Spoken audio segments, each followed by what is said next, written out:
आओ बच्चों, हम स्टार्ट करते हैं टॉपिक इलेक्ट्रोस्टैटिक्स का। अब ये इलेक्ट्रोस्टैटिक दो वर्ड से मिलकर बना हुआ है, एक है इलेक्ट्रो और दूसरा है स्टैटिक्स। इलेक्ट्रो का मतलब होता है बच्चों चार्ज, यानी कि इलेक्ट्रिक चार्ज, और स्टैटिक्स का मतलब है स्टेशनरी, यानी कि रेस्ट। चार्ज जब रेस्ट पर होगा उसके बारे में जो हम बातचीत करते हैं या डिस्कशन करते हैं उसको हम इलेक्ट्रोस्टैटिक टॉपिक के अंदर करते हैं।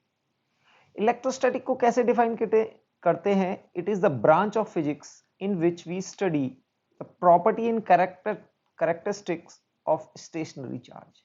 यानी कि हम चार्ज को जो भी स्टडी करेंगे वो रेस्ट चार्ज पर की स्टडी करेंगे, मूविंग चार्ज की नहीं करेंगे।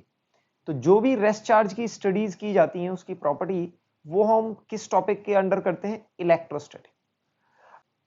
चार्ज क्या है? Charge it is the fundamental property of matter. जैसे कि फंडामेंटल प्रॉपर्टी होती है मास। मास क्या होता है? मैटर की एक फंडामेंटल प्रॉपर्टी होती है। ऐसे ही चार्ज भी आपकी मैटर की एक फंडामेंटल प्रॉपर्टी है। that causes it to experience a force when placed in an electromagnetic field। यानी कि इसको आप इलेक्ट्रो मींस इलेक्ट्रिक फील्ड में अगर रखोगे, इलेक्ट्रिक फील्ड में अगर आप इसको रखने वाले हैं तो ये क्या होगा? It will experience a force. And आप इसको मैग्नेटिक फील्ड में भी रखते हैं तो it will experience a force due to the property of charge. Matter के पास चार्ज है तो वो मैग्नेटिक फील्ड और इलेक्ट्रिक फील्ड दोनों फील्ड्स में वो फोर्स एक्सपीरियंस करता है due to the property of charge only. Charge की क्या क्या प्रॉपर्टीज हम स्टडी करेंगे। सबसे पहले प्रॉपर्टी है कि ये स्केलर क्वांटिटी है, चार्ज वेक्टर क्वांटिटी नहीं है। जैसे आपने मास पढ़ा था, मास भी एक स्केलर क्वांटिटी है, and that is the another fundamental property of matter. अगर जहां मैटर होगा उसका मास होगा, ऐसे ही जहां मैटर होगा उस पर चार्ज होगा। It is the inherent property of matter. तो स्केलर क्वांटिटी है, ठीक है ना, इसके कोई डायरेक्शन नहीं होती है। अब ये नेचर में there are two types of charges exist in nature. Nature में दो तरह के हमें चार्ज मिलते हैं, एक को हम पॉजिटिव कॉल करते हैं और एक को हम नेगेटिव कॉल करते हैं।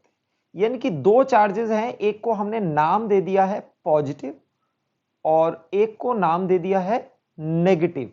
यानी कि उसको माइनस साइन से और पॉजिटिव को प्लस साइन से हम रिप्रेजेंट करेंगे, इसको नेगेटिव नाम दे दिया है।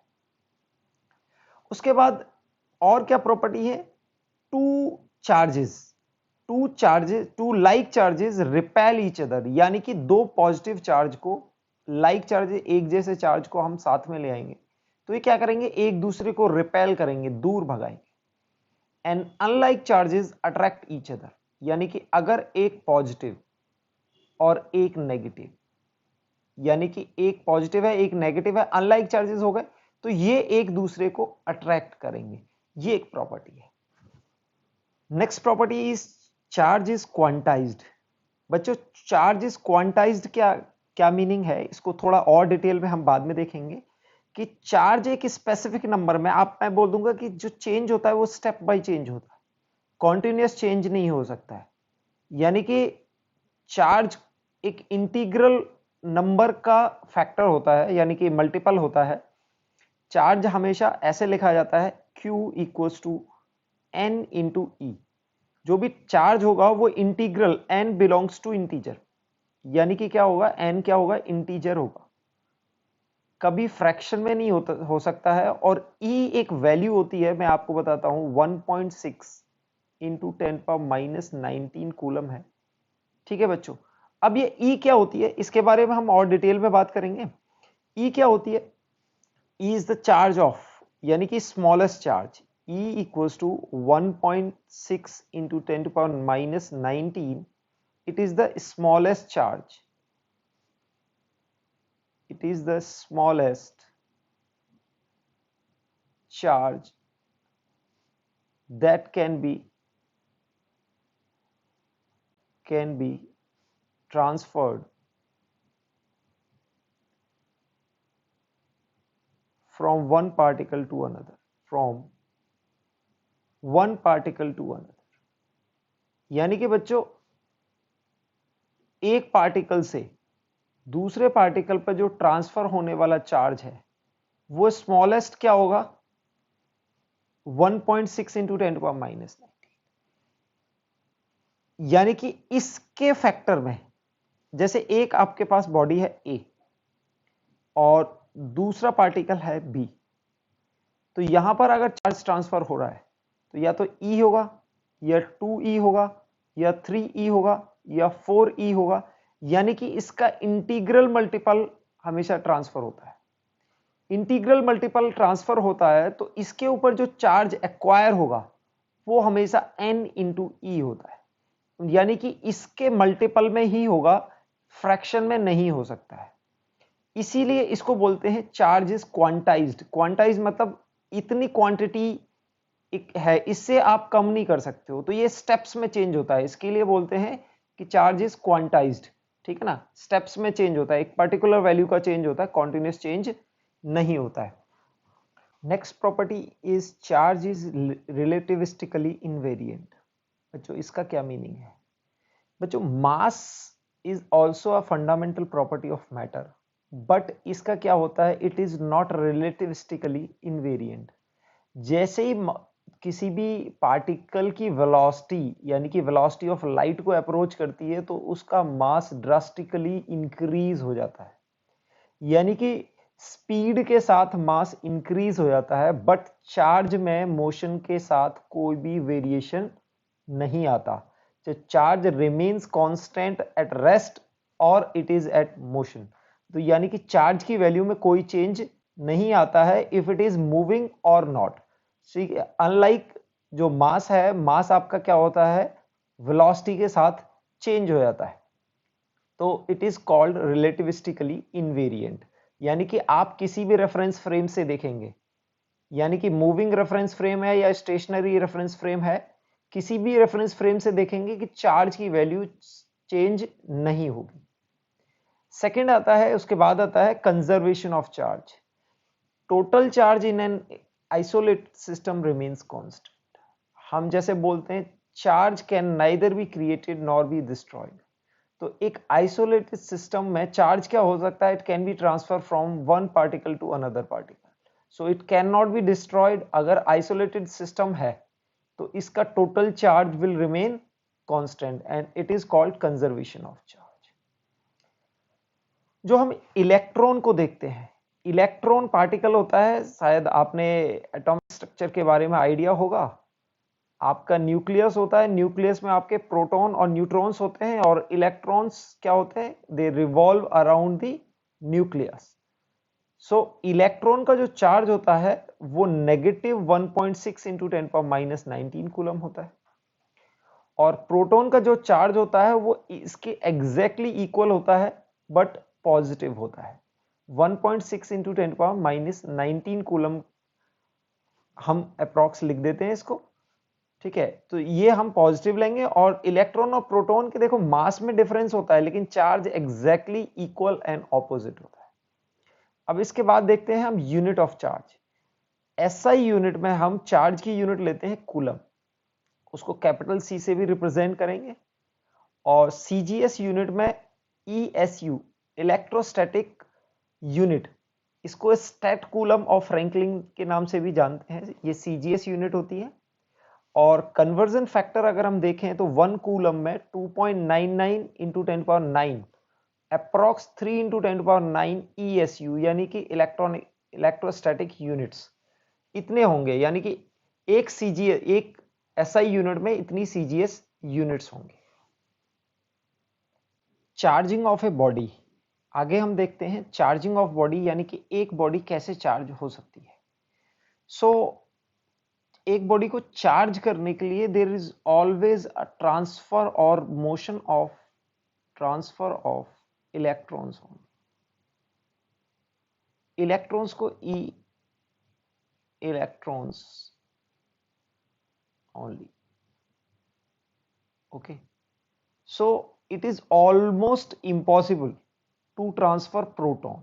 एज यू नो बच्चों, क्या होता है कि सेंटर में न्यूक्लियस होता है और उसके आउटर शेल्स वगैरह होते हैं, उनमें इलेक्ट्रॉन्स लोकेटेड होता है। तो इलेक्ट्रॉन बाहर से ट्रांसफर हो सकता है, न्यूक्लियस बहुत ही छोटा होता है, टाइटली पैक्ड होता है, इसमें न्यूट्रॉन्स और प्रोटॉन्स होते हैं। So it is almost impossible to transfer proton until unless आपकी न्यूक्लियर रिएक्शन नहीं हो रही है। तो आपके जो ट्रांसफर होते हैं एक बॉडी से दूसरी बॉडी में, सो वो क्या होते हैं, इलेक्ट्रॉन्स ट्रांसफर होते हैं, ठीक है ना। Transfer of electrons only when a body is charge from A to B. So let's say you have two bodies A and B. अब इसमें क्या हो रहा है बच्चों, आपका ना इलेक्ट्रॉन ट्रांसफर हो रहा है, let's say from A to B, electron ये ट्रांसफर होगा। तो बच्चों क्या होता है कि एक बॉडी ना आइसोलेटेड कोई भी एटम है वो न्यूट्रल होता है, ये आपने पढ़ा होगा। न्यूट्रल होता है क्योंकि number of positive charge, number of proton और नंबर ऑफ इलेक्ट्रॉन बराबर होते हैं। सो आप जैसे ही से इलेक्ट्रॉन ए से बी ट्रांसफर करोगे तो क्या होगा, उसके बाद रिजल्ट होगा कि आपके ए पर डेफिशिएंट हो गया है इलेक्ट्रॉन में और बी पर एक्सेस इलेक्ट्रॉन्स है। तो इट इज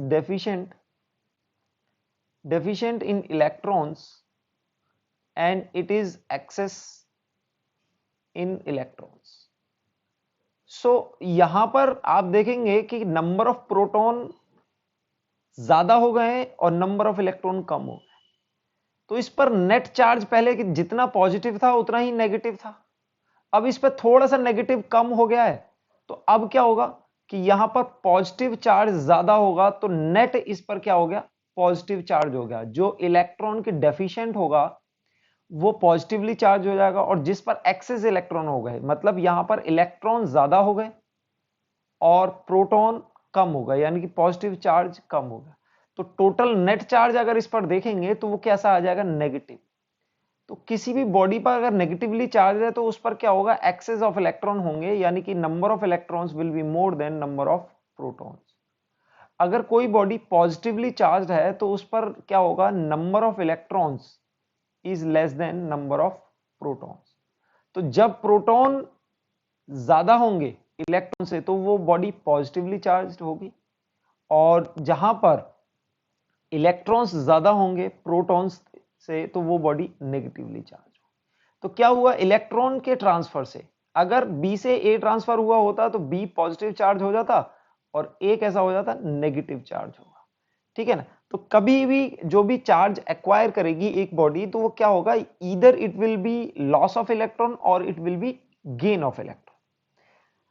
अब आगे बात आती है मेथड्स कि भाई चार्जिंग कैसे की जा सकती है एक body, by friction, by conduction, by induction, by thermionic ionization और थर्मोआयनिक इमिशन भी इसको बोलते हैं, और फोटो इलेक्ट्रिक इमिशन, और एक होता है फील्ड इमिशन। इसको हम वन बाय वन देखेंगे। फर्स्ट ऑफ ऑल हमारा था बाय फ्रिक्शन। बाय फ्रिक्शन में तो आप जैसा कि नाम सजेस्ट कर रहा है कि भाई दो बॉडी होंगी, let's say this is body A and this is body B.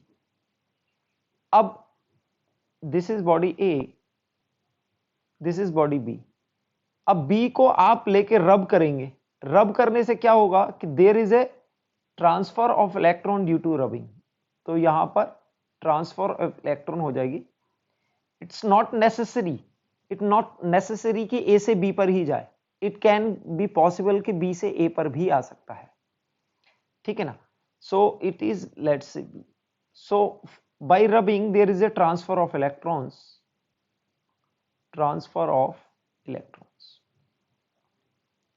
either from A to B, it can be A to B or from B to A.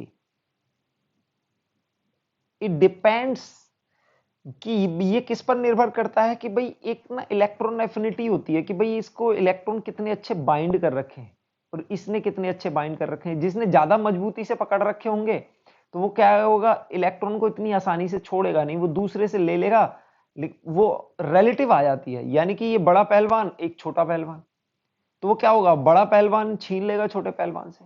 तो जो अपने इलेक्ट्रॉन्स को ज्यादा मजबूती से पकड़ा हुआ है, ज्यादा मजबूती मतलब रिलेटिव होता है, ठीक है।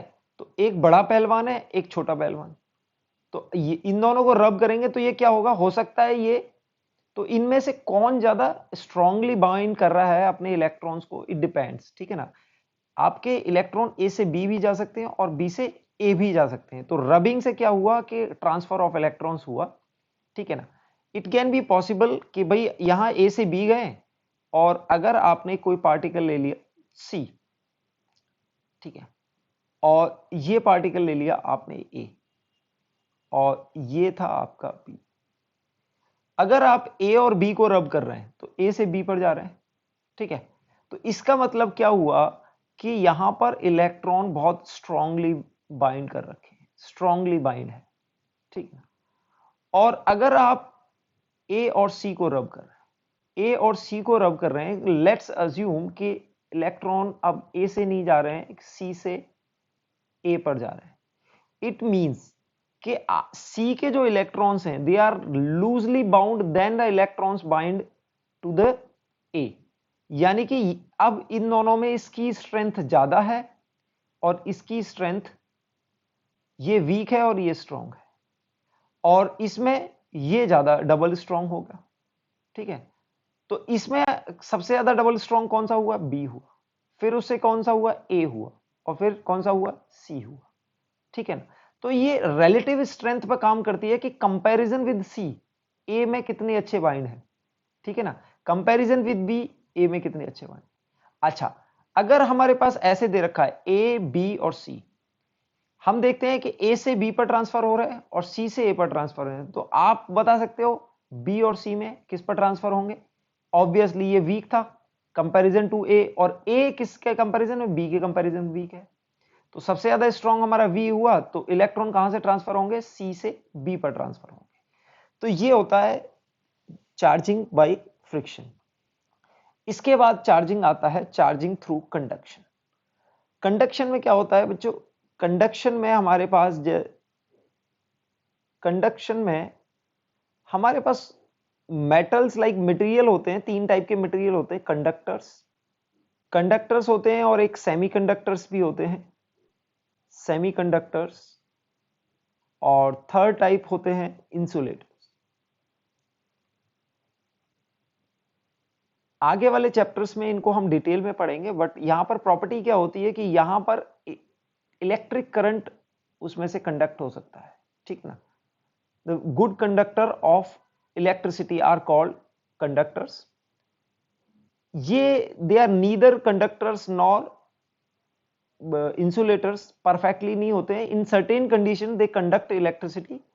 तो ये किसी भी परिस्थिति में, मतलब यानी कि कुछ स्पेशल सिचुएशन है जिनमें ये इलेक्ट्रिसिटी कंडक्ट कर देते हैं, तो इनको सेमीकंडक्टर्स बोलते हैं। Insulator are they are bad conductors, bad conductors of electricity होते हैं, तो किसी वायर की कवरिंग वगैरह बनाने में यूज होते हैं। तो जो कंडक्टर्स के साथ प्रॉपर्टी क्या हो के इस पे फ्री इलेक्ट्रॉन्स वगैरह होते हैं, तो ठीक है, बस हम प्रॉपर्टी देख लेते हैं कि let's say you have two conductors and one is charged one is uncharged. ये आपका चार्ज हो गया और ये अनचार्ज्ड।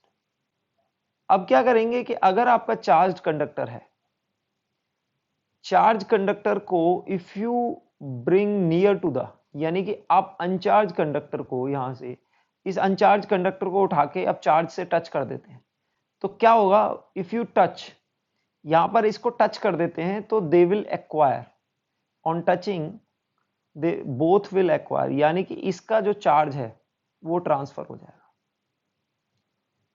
यानी कि इस पर दोनों पर इक्वल चार्ज हो जाएगा अगर ये आइडेंटिकल है।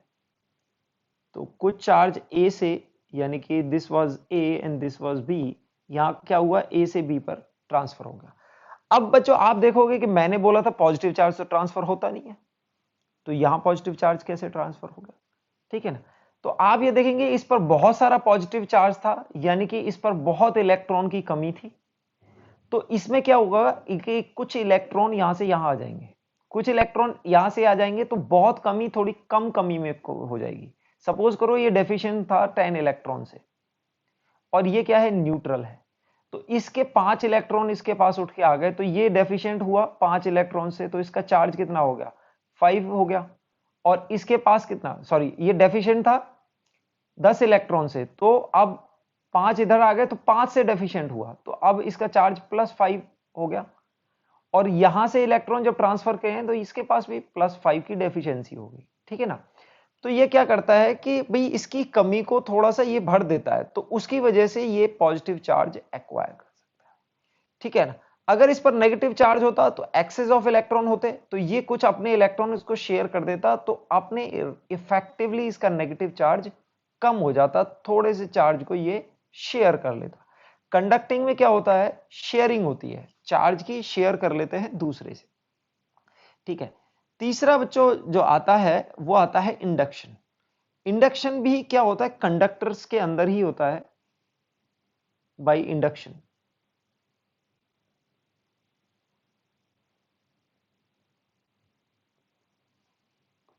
ये भी कंडक्टर्स के अंदर देखा जाता है। Let's say this is a neutral and it's a very important, काफी इंपॉर्टेंट है, न्यूट्रल है, न्यूट्रल बॉडी, और इसके पास आप एक चार्ज बॉडी लाते हैं, ठीक है ना,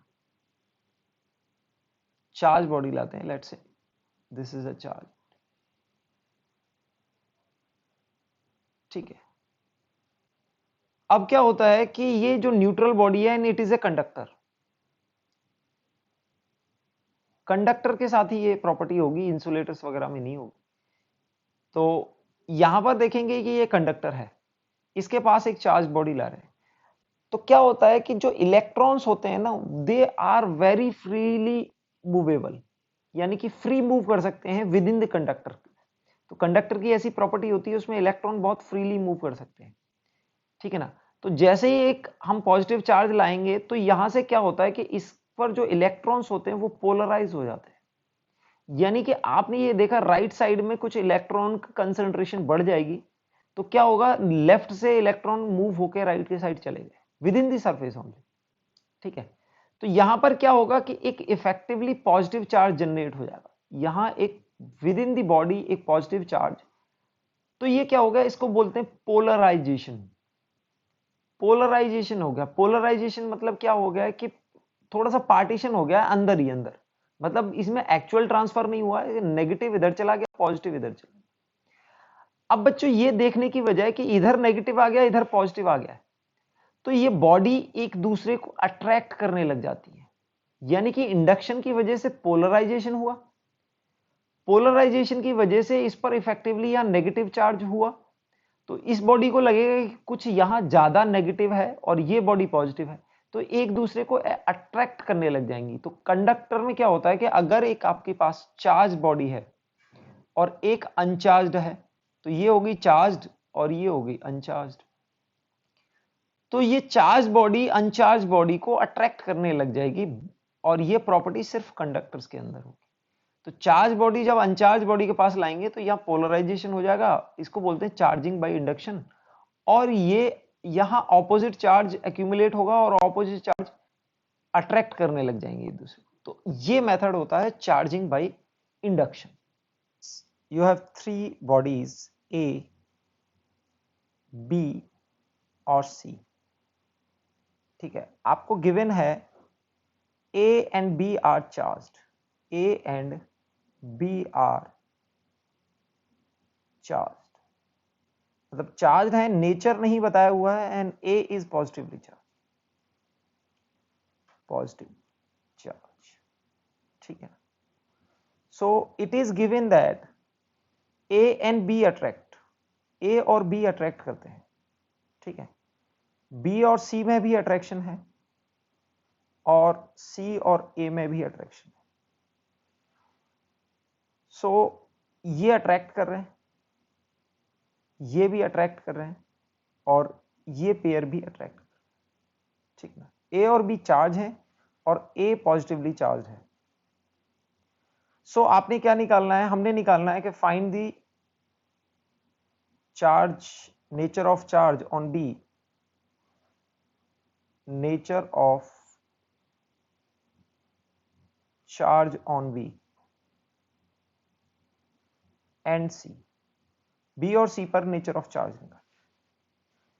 तो बच्चों अगर हम सोचें कि ए चार्ज है, बी चार्ज है और सी भी चार्ज होगा, ए पॉजिटिवली चार्ज है और ए और बी अट्रैक्ट कर रहे हैं, तो बी को क्या होना चाहिए, नेगेटिवली चार्ज होना चाहिए। ठीक है, अब बी और सी अट्रैक्ट कर रहे हैं तो बाय डिफॉल्ट आप सोचोगे कि ये पॉजिटिवली चार्ज है। बी और सी अट्रैक्ट कर रहे हैं तो ये पॉजिटिवली चार्ज हो गया। अगर ये पॉजिटिवली चार्ज होगा तो ए और सी अट्रैक्ट नहीं कर सकते, तो यानी कि ये सी हमारा चार्ज नहीं हो सकता। तो पहले तो हमें बी का नेचर ऑफ चार्ज पता चल गया बहुत इजीली, ए और बी अट्रैक्ट कर रहे हैं तो बी कैसा होगा, नेगेटिव होगा। तो पहले हम बी का लिख देते हैं, बी का कैसा है, नेगेटिवली चार्ज, नेगेटिव चार्ज। उसके बाद अगर हम बात करें सी की, तो ये नेगेटिव चार्ज है और नेगेटिव चार्ज भी अट्रैक्ट कर रहा है और पॉजिटिव चार्ज भी अट्रैक्ट कर रहा है। तो ए के बारे में हमें इंफॉर्मेशन है, this is negative charge and this is positive charge. A भी अट्रैक्ट कर रहा है और बी भी अट्रैक्ट कर रहा है। तो ऐसा कौन सा चार्ज है, ये पॉजिटिव होगा तो ये अट्रैक्ट नहीं करेगा, और इसको अगर आपने नेगेटिव मान लिया तो बी इसको अट्रैक्ट नहीं करेगा, रिपेल करेगा। तो यहां पर एक ही पॉसिबिलिटी बचती है बच्चे, सी कैसा होना चाहिए, कंडक्टर होना चाहिए और न्यूट्रल होना चाहिए। कंडक्टर होगा और कैसा होगा, न्यूट्रल होगा। न्यूट्रल के केस में क्या होगा कि बी को जैसे सी के पास बी लाएंगे हम, लेट्स से दिस इज सी, और इसके पास बी लाए जो कि नेगेटिवली चार्ज है। नेगेटिवली चार्ज क्या करेगा, वो पॉजिटिव को अट्रैक्ट कर लेगा, पॉजिटिव चार्ज को अट्रैक्ट कर लेगा और नेगेटिव चार्ज थोड़े से दूर पोलराइज हो जाएगा। तो ये ऑलरेडी नेगेटिव चार्ज है, तो इन दोनों में एक अट्रैक्शन होगा when you bring B close to C. उसके बाद अगर आप सी को, न्यूट्रल है, इसको ए के क्लोज लाए, ए के करीब लाते हैं तो क्या होगा, ये न्यूट्रल है और ये पॉजिटिव चार्ज। पॉजिटिव चार्ज को जब भी आप कंडक्टर के पास लाओगे तो इसमें क्या होगा, इसमें इलेक्ट्रॉन्स अट्रैक्ट हो जाएंगे और यहां पॉजिटिव चार्ज जनरेट हो जाएगा। तो यहां पे पोलराइजेशन की वजह से यहां पे एक पार्शियल नेगेटिव चार्ज जनरेट हो गया और ये पॉजिटिव है, तो इन दोनों में एक अट्रैक्शन होगा। इस तरह से हम, so we can say if two particles are A and B are attracting, या फिर some P and Q, particle P and particle Q are attracting, so we cannot confirm that both are charged, but if P and Q are repelling each other, क्योंकि repulsion induction से नहीं हो सकता, repulsion का मतलब है कि दोनों लाइक चार्जेस होंगे, तो रिपल्शन आपको कंफर्म करता है कि both particle are charged, attraction आपको कंफर्म नहीं करता क्योंकि one can be the conductor, एक उनमें से कंडक्टर हो सकता है, तो उस केस में अट्रैक्शन हो सकता है।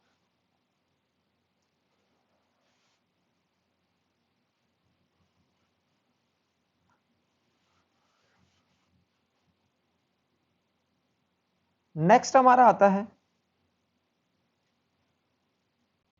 नेक्स्ट आता है हमारा थर्मोआयनिक इमिशन।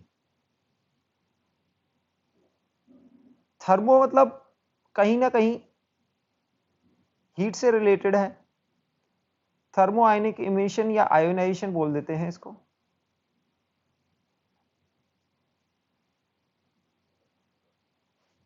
थर्मोआयनिक इमिशन का क्या होता है बच्चों, कि एक आपके पास मेटल हो गया, इफ यू आर प्रोवाइडिंग या हीटिंग इट, तो हीट करने की वजह से इसका टेम्परेचर राइज होता है। टेम्परेचर राइज होता है तो यहां पर जो इलेक्ट्रॉन्स होते हैं, जो सरफेस के इलेक्ट्रॉन्स होते हैं, वो वाइब्रेट करने वाले, तो एक बच्चों बाइंडिंग एनर्जी होती है, तो इलेक्ट्रॉन जिस एनर्जी से बाइंड कर रहा है वही एनर्जी उसको हीट के थ्रू मिल जाती है, तो वो क्या होता है, it will leave the surface, वो सरफेस को लीव कर देता है और इसको बोलते हैं इलेक्ट्रॉन इमिशन। इलेक्ट्रॉन इमिशन क्योंकि यह हीट से हुआ है, this emission has occurred due to the heat, तो इसको थर्मोआयनिक इमिशन बोलते हैं। उसके बाद आता है फोटो इलेक्ट्रिक इमिशन।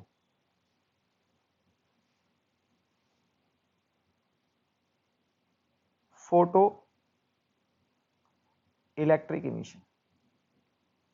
फोटो से बच्चों कहीं ना कहीं समझ में आता है कि ये लाइट की बातें हो रही है।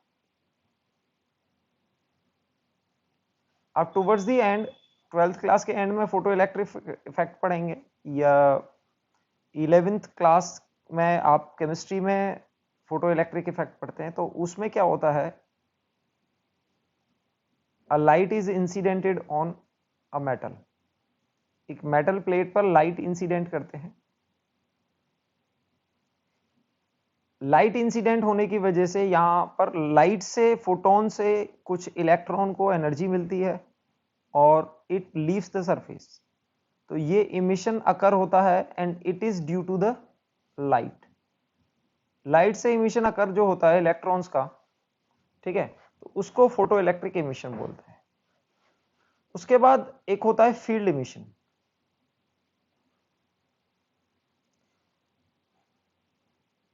फील्ड इमिशन, फील्ड इमिशन में क्या होता है कि आप इसको पोटेंशियल डिफरेंस में, लाइक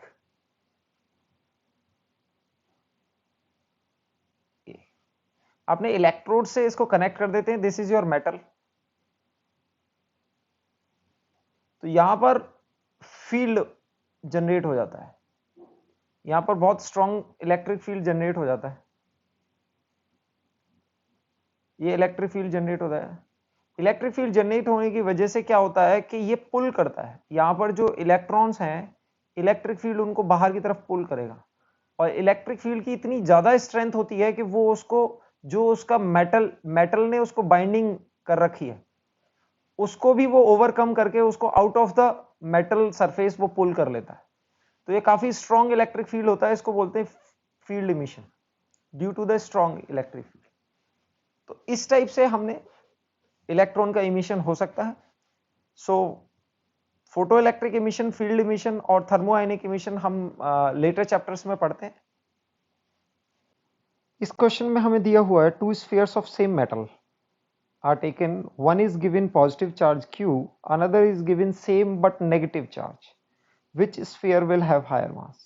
यानी कि हमें दो स्फीयर दिए हुए हैं, आइडेंटिकल हैं और सेम मेटल से हैं, ठीक है। अब यहां पर क्या है कि ये बोल रहे हैं कि एक को q कूलम इस पर चार्ज है, ठीक है ना, अदर इज गिवन सेम, इस पर पॉजिटिव चार्ज है और दूसरे पर माइनस q। इस केस में बताना है कि दोनों का मास कौन से का ज्यादा होगा, m1 और m2 which is greater.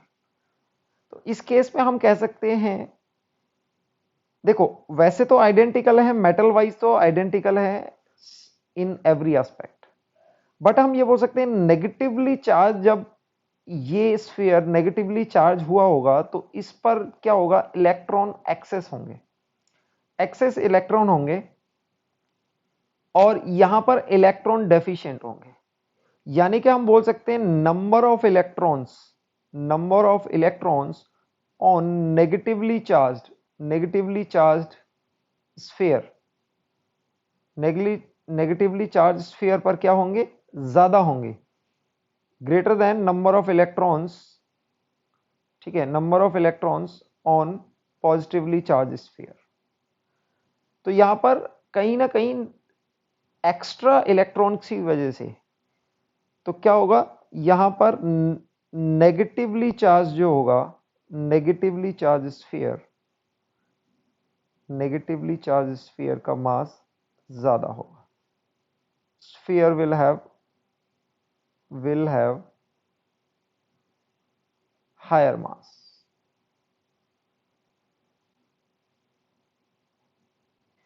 Next question में हमें दिया हुआ है 5 स्टाइरोफॉर्म balls A, B, C, D and E are used in an experiment. Several experiments are performed on the ball of the following observation were made.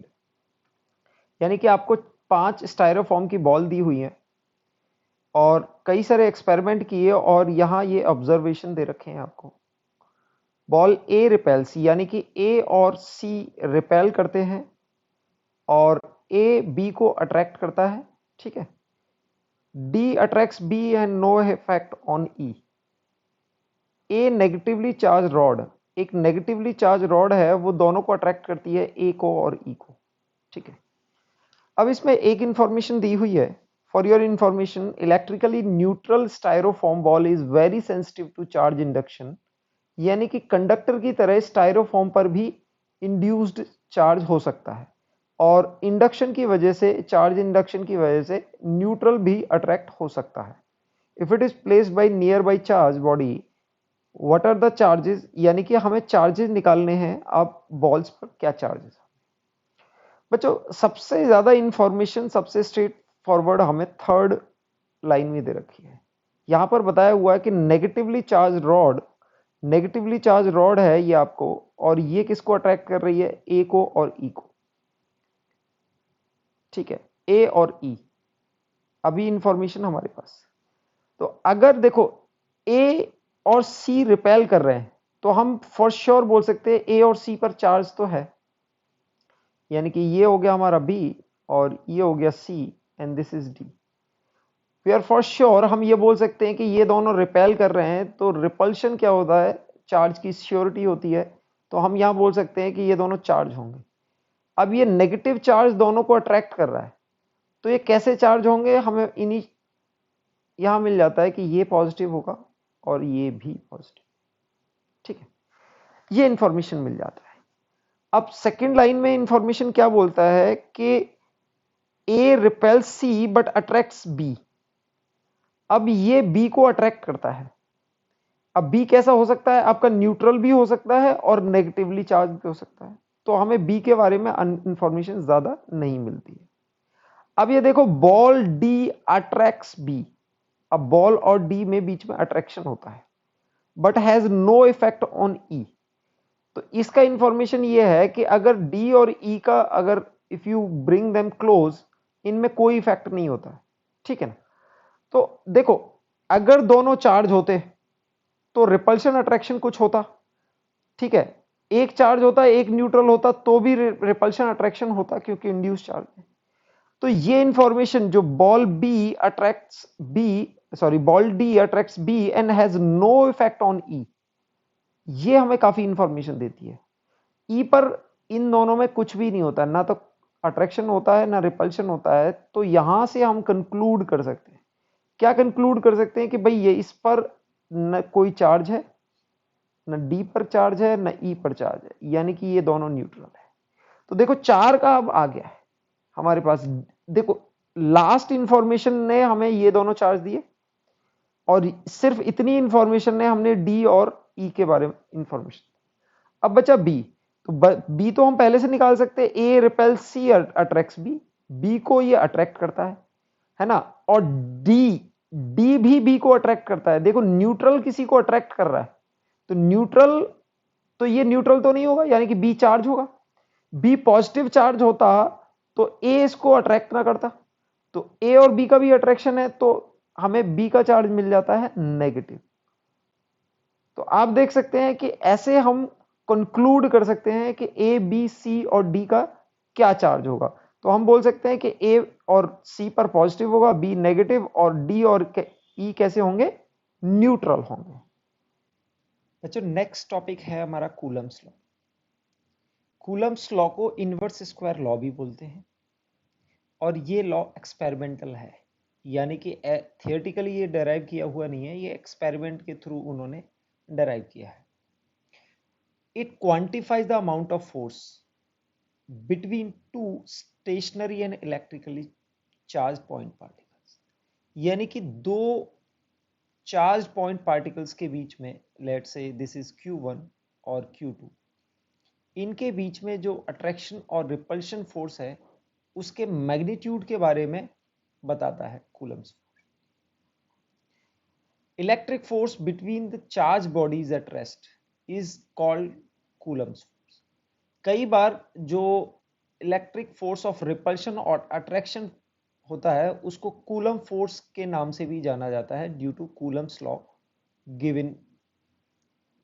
Coulomb's law क्या कहता है? Coulomb's law states that the force of attraction and repulsion between two charge point particles is directly proportional to product of charges। यानी कि दो charges है, उनके product जो force है वो किसके प्रोपोर्शनल होगी, प्रोडक्ट ऑफ टू चार्जेस। दो चार्जेस के बीच में जो फोर्स है उसका magnitude will be proportional to the product of two charges and inversely proportional to the square of the distance between them. यानी कि जो फोर्स है वो दोनों के बीच में अगर डिस्टेंस r है तो 1/r² के proportional. So it is proportional to the product of two charges and inversely proportional to the square of distance between them. Force बोल लॉ बोल रहा है कि आपके पास दो चार्जेस हैं Q1 एंड Q2, ठीक है, उनके बीच में डिस्टेंस कितना है r। So force is proportional to product of two charge, force is proportional to 1/r², ये बोलता है। अब डायरेक्शन ऑफ फोर्स कैसे निकालना है, direction of force along the line joining, यानी कि आपके पास चार्जेस है Q1 and Q2, so direction of force कहाँ होगा, अलोंग द लाइन, यानी कि रिपल्शन होगा तो इस डायरेक्शन में होगा और अट्रैक्शन हुआ तो भी along the line joining two point charges, along the line होगा, यानी कि किसी और डायरेक्शन में नहीं होगा बट अलोंग द लाइन होगा, ठीक है। सो कूलम्स लॉ से क्या डिड्यूस करते हैं कि भी फोर्स का magnitude is proportional to Q1 and Q2, okay, and force is proportional to 1/r²। Proportionality constant को हम कुछ k मार्क कर देते हैं और ये हो जाता है Q1 Q2 r²। अब यहां पर Q1 Q2 क्या है, Q1 and Q2 these are the magnitude of to charges. दो जो चार्ज हैं जिनके बीच में हमने फोर्स निकाली है उन दोनों चार्ज का मैग्नीट्यूड है, और r जो है r is the distance between distance between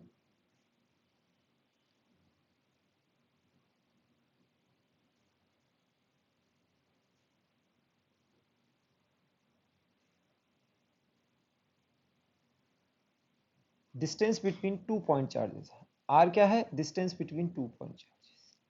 अब हम k के बारे में इंफॉर्मेशन देते हैं कि प्रोपोर्शनलिटी कांस्टेंट क्या है। बच्चों प्रोपोर्शनलिटी कांस्टेंट को ऐसे दिया जाता है 1/4 पाई एप्सिलॉन नॉट, और इस एप्सिलॉन नॉट को बोलते हैं permittivity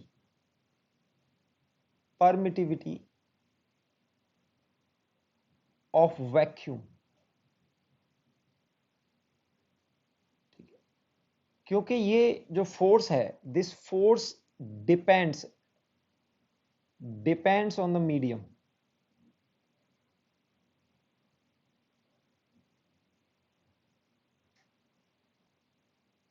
This force depends on the medium between two charges.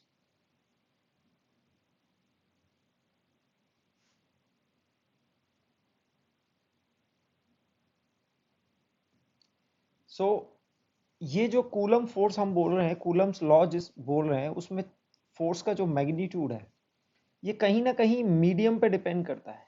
Medium का फैक्टर आता है हमारे फोर्स में, वो एप्सिलॉन के टर्म्स में आता है, इसको एप्सिलॉन बोलते हैं। अगर आपने वैक्यूम ना लेके कुछ और मीडियम लिया तो वहां पर ये एप्सिलॉन टर्म आ जाएगा, परमिटिविटी ऑफ द मीडियम। अगर आपने वैक्यूम कंसीडर किया है तो वैक्यूम के लिए एप्सिलॉन नॉट आएगा, ये epsilon not it is for the vacuum and it is for any medium. तो आप जो फोर्स में ये एप्सिलॉन नॉट का टर्म्स है it will be replace by epsilon, यानी कि ये मीडियम का फैक्टर यहां पर इंक्लूड हो जाए। So we can conclude that कि Coulomb force is given by 1/4 epsilon naught, and remember it I am giving for the vacuum, यानी कि वैक्यूम के लिए हम दे रहे हैं अपॉन r²। ये क्या है, this is the magnitude of force of attraction और रिपल्शन, यानी कि अट्रैक्शन फोर्स हो या रिपल्शन फोर्स हो, उसके मैग्नीट्यूड के बारे में बात करता है। इसके बारे में हम एप्सिलॉन नॉट की और के की वैल्यू के बारे में बात कर लेते हैं। तो के जो है इसकी value approx 8.89 into 10⁹ in SI unit, और इसकी यूनिट होती है न्यूटन मीटर अपॉन पर कूलम स्क्वायर। और आपके एप्सिलॉन नॉट यानी कि परमिटिविटी ऑफ द वैक्यूम, इसकी वैल्यू हो जाती है 8.8985 इंटू 10⁻12, और ये इसकी यूनिट इन्वर्स होती है coulomb square upon newton metre. इसको इन जनरल हम 9 इंटू 10⁹ इन एसआई यूनिट, यानी इसकी यूनिट क्या है, न्यूटन मीटर स्क्वायर पर कूलम स्क्वायर, ये यूनिट एसआई यूनिट है। तो जनरली इसको हम 9 इंटू 10⁹ के फॉर्म में यूज करते हैं, और एप्सिलॉन नॉट की वैल्यू ये होती है। फिर परमिटिविटी का फैक्टर कैसे आता है, परमिटिविटी ऑफ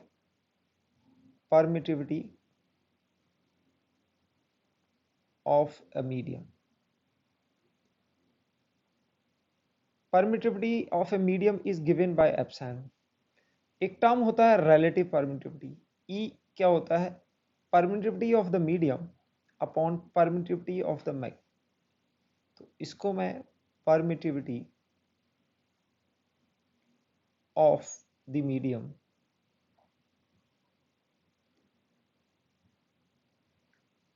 अपॉन परमिटिविटी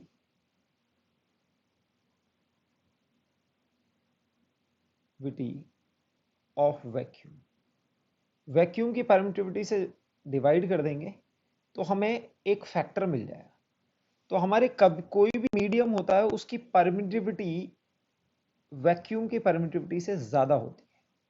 तो कहने का मतलब यह है कि रिलेटिव परमिटिविटी, ये क्या है, रिलेटिव परमिटिविटी, तो इसका फैक्टर 1 से ज्यादा आएगा।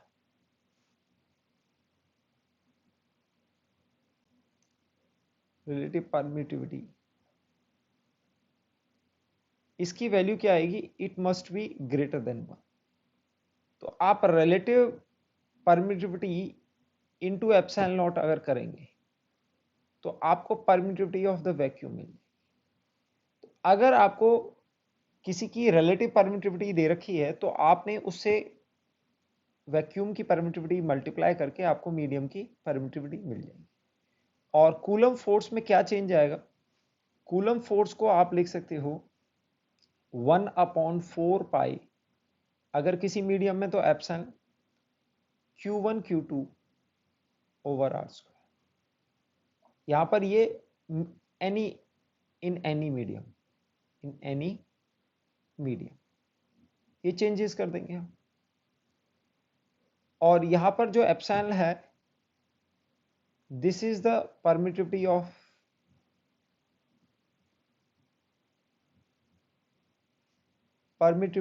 दैट मीडियम, जो भी आपने मीडियम लिया है उसकी परमिटिविटी है। सो आप इसको रिलेटिव परमिटिविटी के टर्म में भी एक्सप्रेस कर सकते हैं, एंड वो वैल्यू होगी 1/4 एप्सिलॉन की जगह आप एप्सिलॉन नॉट ई आर यानी कि relative permittivity into permittivity of the vacuum, ये मल्टीप्लाई करके भी लिख सकते हैं, इस तरह भी आप। और here E R is the relative permittivity of the medium, relative permittivity of the medium. किसी गिवन मीडियम में आपने चार्जेस को रख दिया है तो वहां पर क्या होगा, अब आप देख सकते हैं कि यहां पर ये रिलेटिव परमिटिविटी मोर देन 1 है, तो permittivity of any vacuum will be more than the permittivity of vacuum. तो यहां पर ये फैक्टर हमेशा एप्सिलॉन नॉट से ज्यादा होगा। तो आपकी फोर्स इन एनी मीडियम, यानी कि किसी भी मीडियम में जो कूलम फोर्स है उसकी हम बात करें, it must be less than force in vacuum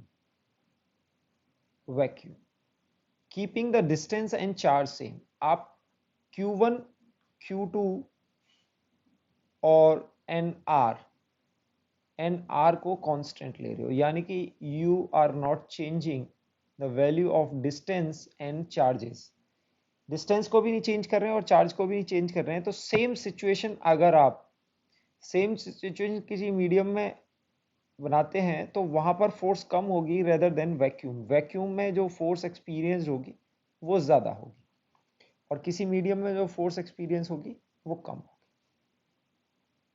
vector form of Coulomb's law, यानी कि कूलम्स लॉ को अगर वेक्टर फॉर्म में देखें तो कैसे एक्सप्रेस करेंगे.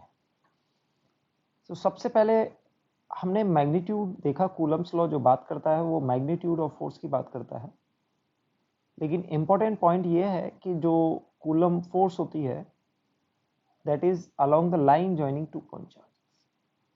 तो यहाँ पर हम दो पॉइंट चार्जेस कंसीडर कर रहे हैं कि एक q1 है जिसका पोजीशन वेक्टर r1 होगा फ्रॉम ओरिजिन, और ये q2 हो गया और इसका पोजीशन वेक्टर r2. सो अब इन दोनों पॉइंट्स को ज्वाइन करें तो हमारे पास ये वेक्टर मिलेगा r2 vector minus r1 vector.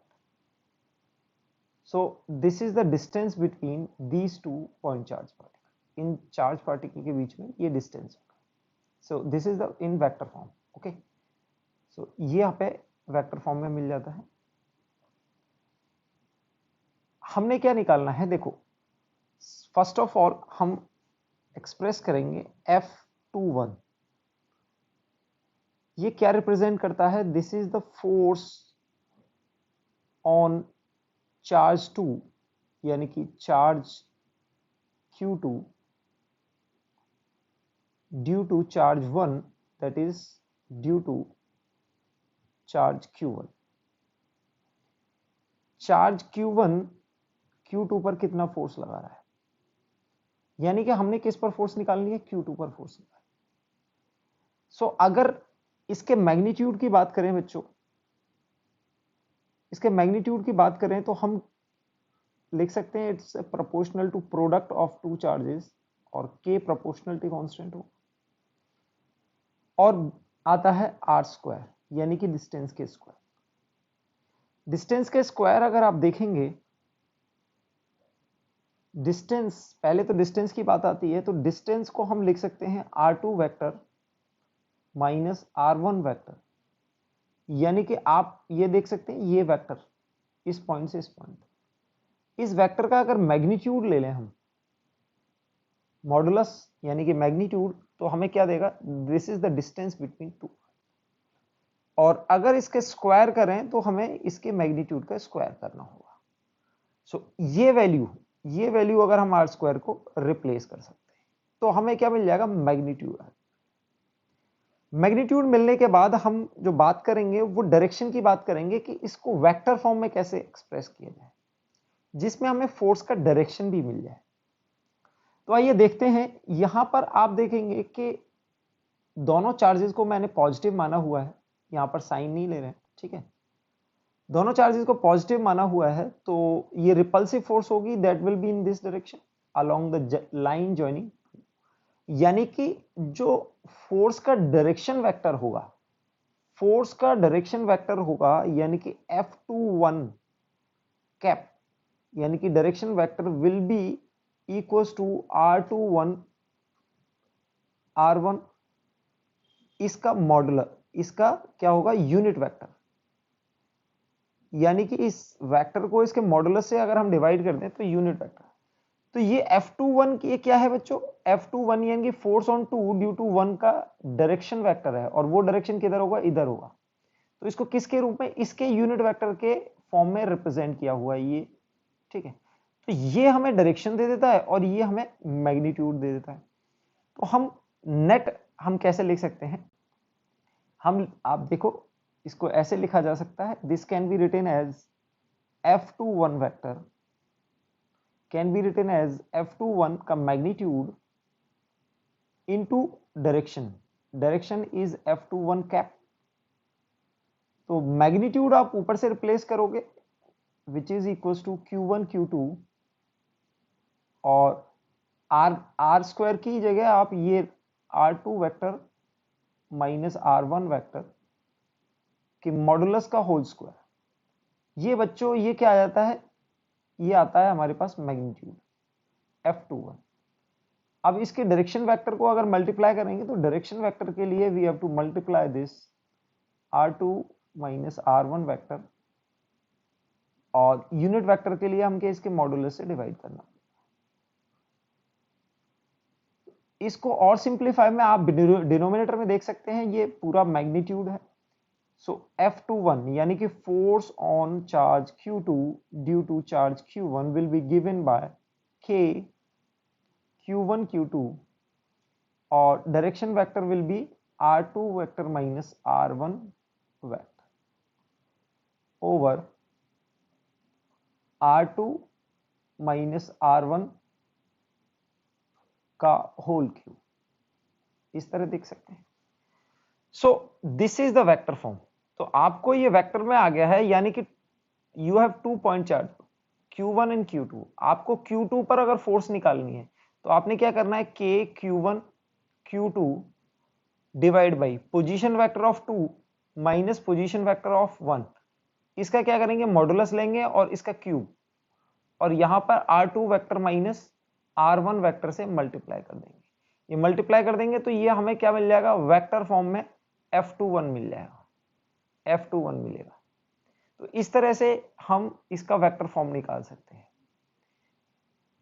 If in case अगर आपने Q1 को ओरिजिन पे ले लिया, किस पर ले लिया, ओरिजिन पर कंसीडर कर लिया आपने, Q1 को किस पर कंसीडर कर लिया, origin. This is your origin और ये आपकी एक्सिस हो जाती है। Let's say this is your Q2 और ये Q1, ठीक है। सो ये ओरिजिन कंसीडर आपने कर लिया ओरिजिन पर, तो आप देखेंगे कि R1 वेक्टर का पोजीशन वेक्टर 0 आ जाएगा और R2 वेक्टर को मैं स्पेसिफाई कर देता हूं, R2 वेक्टर को हम R वेक्टर से, यानी कि R2 की जो पोजीशन है आप किसी भी अलोंग द लाइन भी ले सकते हैं, आप लाइन से थोड़ा हटके भी ले सकते हैं। Let's say this is your Q2, this is your Q2 and position vector of Q2 is QR only, ये R वेक्टर। तो ये Q1 हो गया, ये Q2 हो गया, ये R हो गया। तो इसको अब वेक्टर फॉर्म में कैसे लिखेंगे बच्चों, हम यहां लिखेंगे F21 vector equals to K Q1 Q2 और बच्चों R2 वेक्टर की जगह R डाल देंगे। आप इसको ऐसे लिख लें, R2 vector minus R1 vector over R2 vector minus R1 vector. पहले हमने फॉर्मूला लिखा है, ठीक है। अब इसमें हम रिप्लेस करेंगे, हम क्या रिप्लेस करेंगे, R2 vector is R vector. अभी हमारा R2 वेक्टर क्या है, R वेक्टर है और R1 वेक्टर 0 नल वेक्टर, यानी कि ओरिजिन है तो पोजीशन वेक्टर 0 आ जाएगा। तो आपके पास F21 का फॉर्मूला, यानी कि F21 force on charge Q2 due to Q1 you will get Q1 Q2। आपने R2 की जगह R2 वेक्टर डाल देना है, ठीक है, सॉरी R वेक्टर डाल देना है और नीचे आप R1 0 करेंगे तो ये R2 के मैग्नीट्यूड का क्यूब आ जाएगा। सो R2 के मैग्नीट्यूड का क्यूब लिखने की बजाय आप क्या लिख सकते हो, R वेक्टर के मैग्नीट्यूड का क्यूब। तो इस तरह से ये आ गया। अब देखेंगे कि यहां पर ये R वेक्टर है, अब वेक्टर फॉर्म में इस तरह से रिप्रेजेंट कर सकते हो। दूसरी अल्टरनेटिव फॉर्म क्या हो सकती है, अल्टरनेट फॉर्म ये भी हो सकती है, F21 वेक्टर वेक्टर फॉर्म में force, coulomb force Q1 Q2। अब ये R वेक्टर को हम क्या लिखेंगे, R वेक्टर के मैग्नीट्यूड का स्क्वायर लिखा और यहां पर क्या करेंगे, R vector over R magnitude. तो बच्चों ये हमें क्या मिल जाएगा, ये डायरेक्शन मिल जाए, वेक्टर मिल जाएगा और इसको हम लिख सकते हैं R cap K Q1 Q2 over R vector का होल स्क्वायर इंटू आर्क है। तो अगर आप ओरिजिन पर कंसीडर कर रहे हैं चार्ज को और दूसरा चार्ज किसी भी आर वेक्टर पर है, तो आप ये थोड़ा सा ज्यादा कन्वीनियंट हो जाता है, क्योंकि जहां पर भी आपने जिस चार्ज की वजह से फोर्स आपने कंसीडर करनी है उसको ओरिजिन पर कंसीडर कर लो, तो ये रेडियल वेक्टर के फॉर्म में आप देख सकते हो, रेडियल वेक्टर के फॉर्म में आपको कूलम फोर्स मिल जाती है। कूलम्स लॉ को वेक्टर फॉर्म में हमने लिखा F21, हमने लिखा F21 vector equals to KQ1Q2 R2 vector minus R1 vector divide by R2 minus R1 magnitude का होल। एंड ये हमने क्या किया था, we derive it by considering, हमने Q1 Q2 को क्या लिया था, Q1 को भी पॉजिटिव चार्ज और Q2 को भी हमने पॉजिटिव चार्ज कंसीडर किया, ठीक है ना। अब हम नेक्स्ट केस देखते हैं, केस 2। केस 2 में हम क्या बोलते हैं कि if Q1 is positive, Q1 is positive, Q1 आपका पॉजिटिव है और Q2 को हम बोलते हैं Q2 नेगेटिव है, ठीक है। सो केस 2, अच्छा यहां पर अगर ये दोनों चार्ज नेगेटिव होते तो भी रिपल्शन होता और ये फॉर्मूला वैलिड होता, यानी कि दोनों लाइक चार्जेस के लिए ये फॉर्मूला वैलिड है, ठीक है। अगर if in case we have unlike charges, दोनों ऑपोजिट चार्जेस हैं, Q2 इज नेगेटिव, तो आप देखेंगे कि जो चेंज आएगा वो मैग्नीट्यूड में नहीं, सिर्फ डायरेक्शन में आएगा, और direction will be like this, force on 2 due to 1। तो आप फोर्स का मैग्नीट्यूड लिख सकते हैं, आप फोर्स का magnitude, force on 2 due to 1, magnitude आप लिखेंगे, it is given by KQ1 Q2 over R21 whole square, ये मैग्नीट्यूड होगा। अब जहां तक डायरेक्शन की बात आती है, डायरेक्शन यानी कि हम कैप की बात करेंगे, अब हमारा Q2 नेगेटिव है, तो आप देखेंगे this is R2 minus R1 vector, लेकिन हमारा फोर्स कैसा है, फोर्स ऑपोजिट डायरेक्शन में, अट्रैक्टिव फोर्स है, it will be towards Q1, ये अट्रैक्टिव फोर्स होगा, दोनों पर म्यूचुअल अट्रैक्शन होगा, तो यानी कि इस वेक्टर के ऑपोजिट डायरेक्शन में होगा। तो हम बोल सकते हैं कि it is equals to minus times of R2 vector minus R1 vector, और इसका यूनिट वेक्टर बनाने के लिए हम इसके मैग्नीट्यूड से डिवाइड कर दें, यानी कि हमने यहां पर डायरेक्शन वेक्टर डिफाइन किया है, ये हमारे फोर्स का डायरेक्शन वेक्टर है। तो इस केस में हमारे पास total force, again we can write magnitude into direction. So हमें क्या मिलेगा बच्चों, कि Q1 Q2 और नीचे मल्टीप्लाई करेंगे आपको सेम रिजल्ट मिल जाएगा, 21 minus R2 minus R1 whole cube, और यहां पर आपको मिलेगा एक minus R2 vector minus R1 vector, ये ब्रैकेट क्लोज। इस माइनस साइन को अगर हम आगे ले आए, 21 vector, so it is minus K Q1 Q2, ठीक है, upon R2 vector minus R1 vector, and this is R2 minus R1 vector.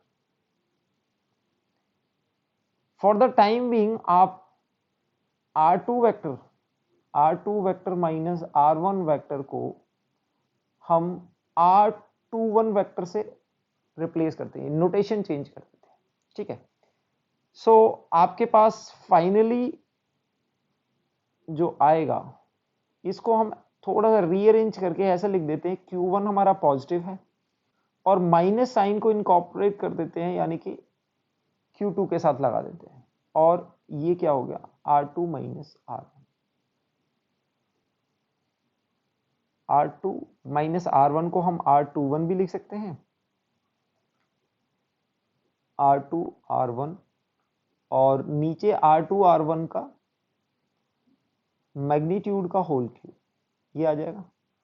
तो आप देख सकते हैं कि ये माइनस साइन हमने Q2 के साथ एब्जॉर्ब कर लिया। के Q1 Q2 मैग्नीट्यूड थे, लेकिन यहां पर हमने क्या है, ये माइनस साइन इसके साथ विद साइन, यानी कि Q1 को पॉजिटिव रखें और Q2 को नेगेटिव रखें, तो सेम फॉर्मूला हमें क्या दे देगा, हमें vector form of Coulomb's law दे देगा।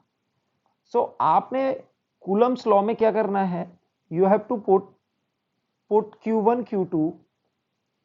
Q1 एंड Q2 चार्जेस को विद साइन रख देना है, विद साइन, यानी कि नेगेटिव को माइनस क्यू रखना है और पॉजिटिव को प्लस क्यू रखना है। तो आपका same formula can define the vector form. Same formula, ये देखो ये एक्सप्रेशन सेम आया है, हमने क्या किया है, सिर्फ Q2 को माइनस Q2 से रिप्लेस किया। तो हमारी इनिशियल कंडीशन में जो चेंजेस थे वो सिर्फ ये थे कि Q2 को हमने नेगेटिव रखा। तो आपने इस फॉर्मूले में अगर विद साइन आप रखेंगे तो you will get the formula, मतलब you same formula for every case. आपने दोनों को नेगेटिव रखा है तो again it will be the initial formula only, जो पहले हमने डिराइव किया था वही हो जाएगा। इस क्वेश्चन में हमें दिया हुआ है two identical charge spheres are suspended by string of equal length.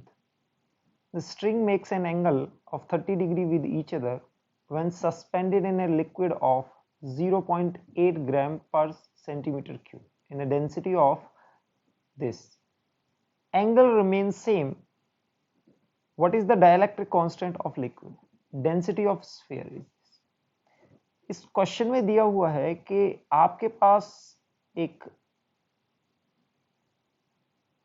Point से सस्पेंडेड आपके पास दो स्फीयर हैं and they are identical,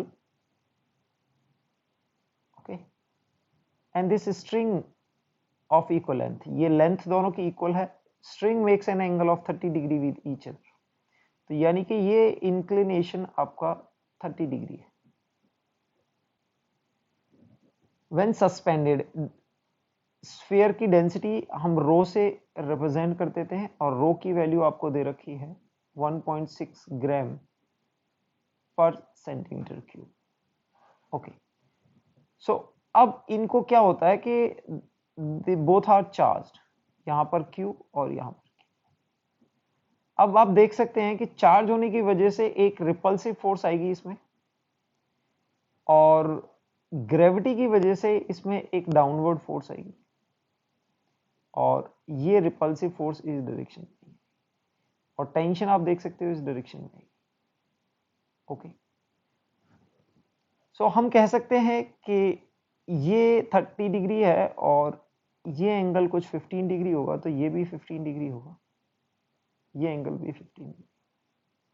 okay, so in this direction अगर इसका फ्री बॉडी डायग्राम आप बनाएं तो ये आपका चार्ज हो गया, ये टेंशन हो गई,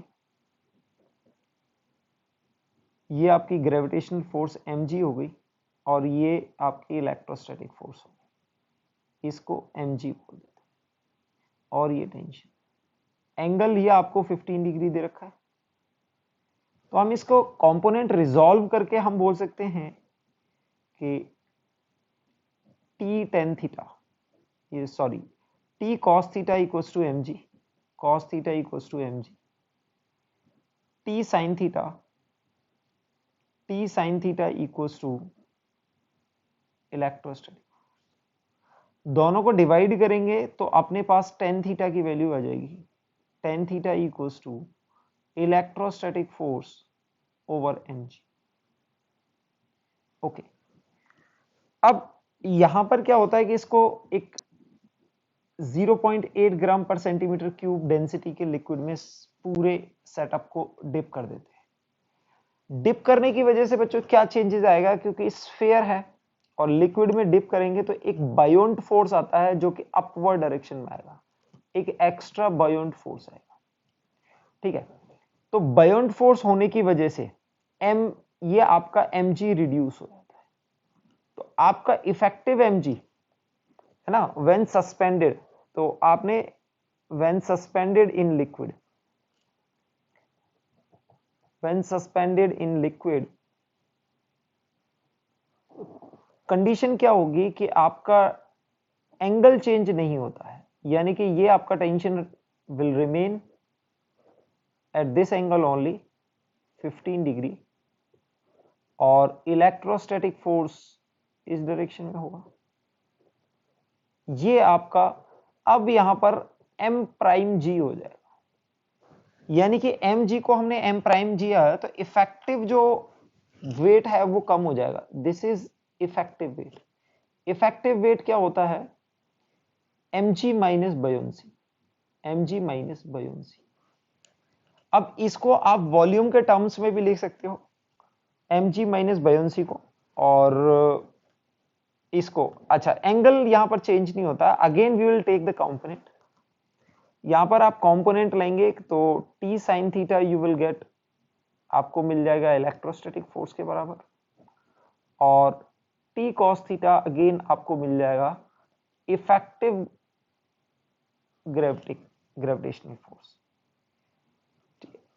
तो यहां पर आप दोनों को डिवाइड करेंगे तो tan थीटा की वैल्यू आपको अगेन मिलेगी electrostatic force upon m prime g. अब बच्चों यहां पर इलेक्ट्रोस्टैटिक फोर्स भी चेंज होगी, क्योंकि लिक्विड में डिप होने के बाद उसका हमने क्या करना है कि उसका कुछ डाइलेक्ट्रिक चेंज होगा। तो इस क्वेश्चन में ये पूछा हुआ है कि आपने what is the dielectric constant of the liquid, ये निकालना है हमें, ठीक है ना। डेंसिटी दे रखी है आपको, लिक्विड की भी डेंसिटी दे रखी है, स्फीयर की भी डेंसिटी दे रखी है। तो यहां पर आपका इलेक्ट्रोस्टैटिक फोर्स भी चेंज हो जाएगा, तो इसको एफ प्राइम से रिप्लेस कर देंगे। तो आप देख रहे हो दोनों का रेशियो सेम है, क्योंकि tan थीटा इज सेम। तो आप क्या इक्वेट कर सकते हो, दोनों को रेशियो को इक्वेट कर सकते हो। F E prime m prime g equals to F E over M G, आप इसको इक्वेट कर सकते हैं। अब हम मान लेते हैं डाइलेक्ट्रिक कांस्टेंट उसका कुछ एप्सिलॉन है। तो बच्चों आप देखेंगे कि एफ प्राइम लिक्विड में डिप करने की वजह से एक डिनोमिनेटर आ जाए तो वैक्यूम में जो फोर्स होगी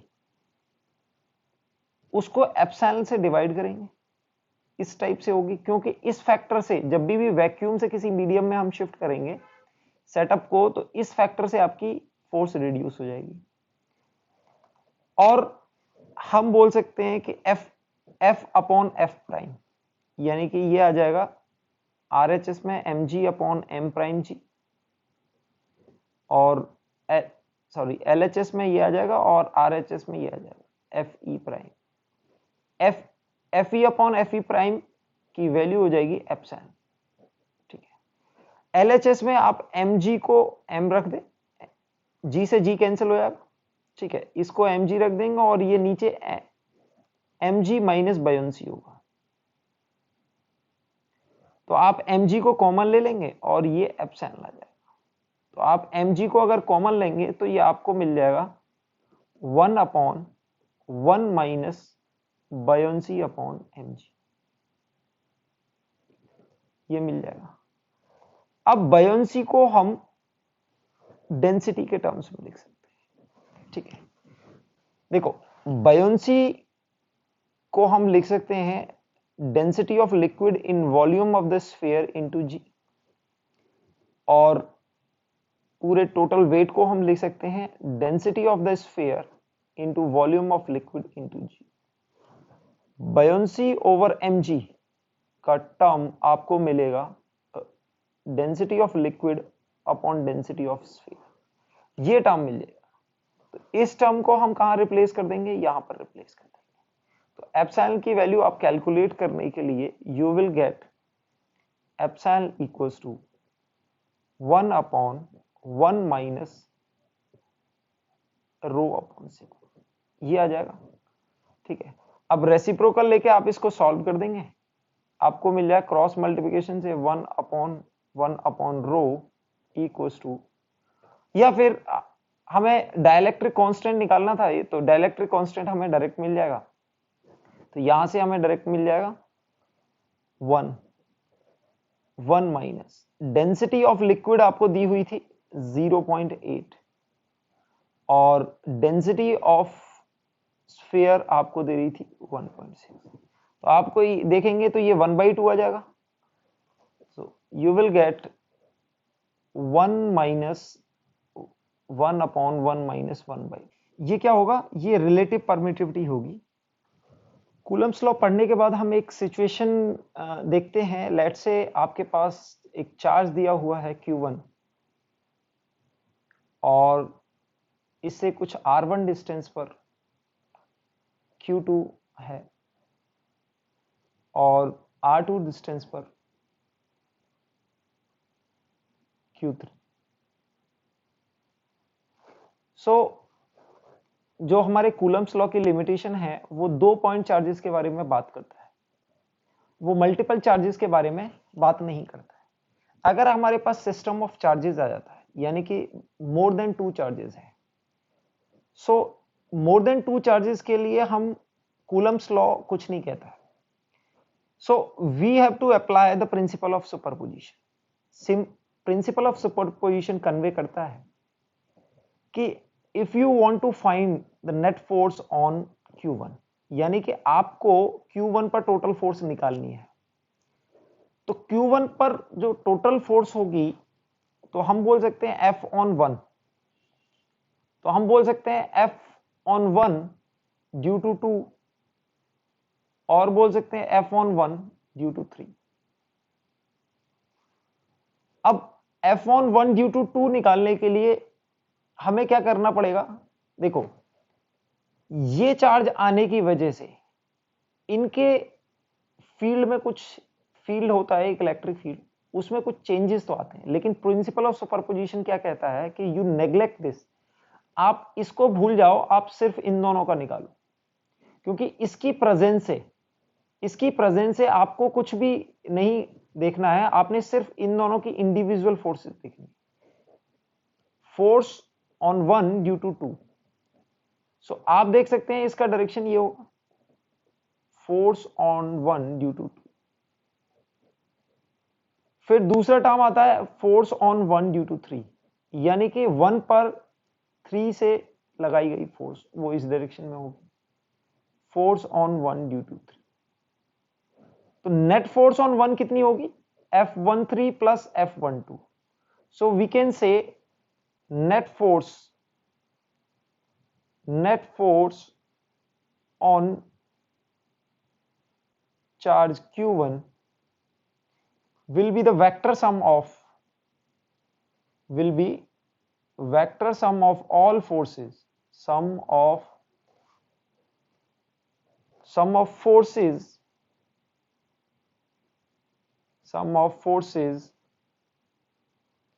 due to all other charges। ठीक है, यानी कि इन सब के वेक्टर सम का, यानी कि आपके पास एक और चार्ज अगर यहां होता लेट से Q4, तो Q4 की वजह से कुछ ऐसी फोर्स होती, तो Q1 पर जो नेट फोर्स आएगी वो इन ये तीन जो फोर्सेस हैं इनका जो वेक्टर सम होगा that will be the net force. So पूरे सिस्टम ऑफ चार्ज के हम इंडिविजुअल, हम Q1 पर ऐसे नहीं बोलेंगे कि फोर्सेस हैं, यहां पर इन दोनों की वजह से एक कॉमन फोर्स होगी कुछ इस तरह, तो उसको निकालने के लिए हम क्या करेंगे कि हम फोर्स ऑन 1 ड्यू टू 2 निकालेंगे, फोर्स ऑन 1 ड्यू टू 3 निकालेंगे और उन दोनों का वेक्टर सम करेंगे, तो आपको कुछ इस टाइप की फोर्स मिल जाए। तो ये प्रिंसिपल ऑफ सुपरपोजिशन क्या बोलता है कि आपने नेट फोर्स निकालनी है तो उसके लिए आप इंडिविजुअल चार्जेस से निकालिए और उन सब का वेक्टर सम कर दीजिए। प्रिंसिपल ऑफ सुपरपोजिशन पर बेस्ड कुछ क्वेश्चंस देखते हैं। जैसे कि एग्जांपल में अगर आपको दिया जाए कि you have a 3 charges okay placed on vertices of a equilateral triangle Q1 Q2 Q3 आप vertices पर प्लेस किए गए, साइड लेंथ आपको A दी हुई है, साइड लेंथ A दी हुई है, तीनों equal charge. So find the magnitude of charge, यानी कि Q1 पर जो फोर्स है उसका मैग्नीट्यूड निकालना है। सो उसके लिए हम क्या करेंगे, प्रिंसिपल ऑफ सुपरपोजिशन का यूज करेंगे, देखेंगे Q1 पर ये कुछ फोर्स होगी, दिस विल बी F12 और यहां पर एक फोर्स होगी, इसको आप बोल सकते हैं F21। तो अब जो नेट फोर्स आपको निकालनी होगी वो इन दोनों का वेक्टर सम होगी। तो हम बोल सकते हैं F12 के मैग्नीट्यूड के अगर बारे में बात करें, सो F12 will be K Q1 Q2 by A square और F13 हम कहते हैं K Q1 Q3 by A square. अब इन दोनों का वेक्टर सम कर देते हैं। For simplicity if we consider Q1 equals to Q2 equals to Q3, यानी कि तीनों का मैग्नीट्यूड अगर इक्वल होता है, so will get a simpler form of this. तो हम F1 टोटल फोर्स को हम लिख सकते हैं F12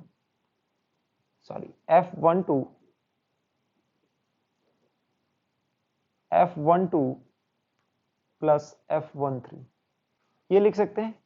तो F12 हमें मिलेगा K Q1 Q2 by A square plus, अब ये वेक्टर फॉर्म है, इसका डायरेक्शन कुछ और है और इसका डायरेक्शन कुछ और है, ठीक है। यहां पर डायरेक्शन वेक्टर है, वेक्टर फॉर्म में करना है। अब मैग्नीट्यूड अगर हम देखें तो मैग्नीट्यूड हमें दोनों का इक्वल मिल जाएगा। मैग्नीट्यूड देखें तो F12 का मैग्नीट्यूड विल बी F213 का मैग्नीट्यूड, क्योंकि यहां पर चार्ज इक्वल हो जाते हैं। KQ1 स्क्वायर आप बोल सकते हैं बाई A स्क्वायर, दोनों का इक्वल मिल जाएगा। अगर आपके पास मैग्नीट्यूड इक्वल है तो ये क्या है, इक्वली इंक्लाइन है। ये इक्वली इंक्लाइन है, इक्विलेटरल ट्राइंगल है, तो ये 30-30 डिग्री का एंगल होगा। 30-30 डिग्री का एंगल होगा तो आप देख सकते हैं इनका हॉरिजॉन्टल कंपोनेंट कैंसिल हो जाएगा और वर्टिकल कंपोनेंट ऐड अप हो जाएंगे। तो टोटल फोर्स को हम निकाल सकते हैं, total F1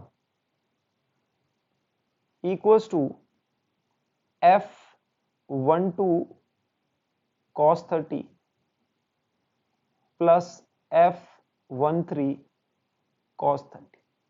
sign component cancel हो जाएंगे, this will be magnitude.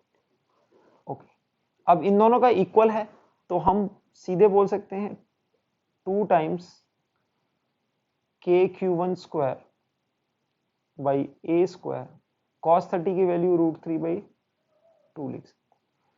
2 cancel हो जाएगा तो हमारे पास नेट फोर्स का मैग्नीट्यूड जो आएगा वो आपके पास आ जाएगा KQ1 स्क्वायर इंटू √3/A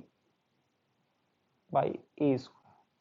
इस टाइप से हम टोटल मैग्नीट्यूड ऑफ फोर्स निकाल सकते हैं। सो फोर्स का डायरेक्शन कहां होगा, नेट फोर्स का direction will be like this, will B along. तो नेट फोर्स इस पार्टिकल पर होगी, इस फोर्स इस चार्ज की वजह से इधर होगी, इस चार्ज की वजह से इधर होगी, तो नेट रिजल्टेंट फोर्स आपको अपवर्ड डायरेक्शन में मिल जाएगी।